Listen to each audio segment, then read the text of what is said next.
Social media సంబంధించి ఇంతకుముందు కూడా చెప్పినాను నేను, వాళ్ళు వేరే వ్యక్తుల యొక్క శీలహననం చేయకుండా, క్యారెక్టర్ అసాసినేషన్ చేయకుండా, వాళ్ళ గురించి అబద్ధాలు మాట్లాడకుండా, వాళ్ళ గురించి ఇష్టం వచ్చినట్టు వాళ్ళ ఫ్యామిలీ మెంబర్స్ గురించి, వాళ్ళ ఫ్యామిలీ గురించి, వాళ్ళ వ్యక్తిత్వం గురించి అడ్డందిడ్డం రాస్తే మాత్రం తప్పకుండా యాక్షన్ ఉంటుంది. అట్లా కాకుండా ఫేక్ న్యూస్ అది కూడా చేయొద్దు. ఓన్లీ థింగ్ ఏంటంటే వాళ్ళు with in 4 walls of constitution లో ఏం రాసుకున్నా, ఏం విమర్శ చేసుకున్నా, ఏ సద్విమర్శ చేసుకున్నా, ఏ కన్స్ట్రక్టివ్ విమర్శ చేసుకున్నా, ఎట్లాంటి నిర్మాణాత్మకమైనటువంటి క్రిటిసిజం చేసినా కానీ దానికి మాకు మన నుంచి ఎట్లాంటి ప్రాబ్లం ఉండదు. కానీ అది దారి తప్పి అది నేరంగా మాత్రం తప్పకుండా విల్ ఎంటర్.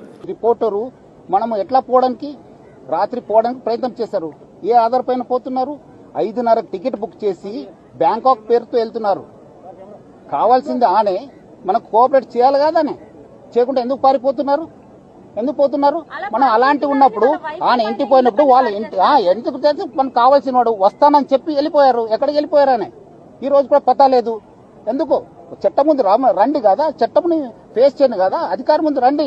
ఇన్వెస్టిగేటింగ్ సహకరించండి. ఎందుకు పారిపోతున్నారు?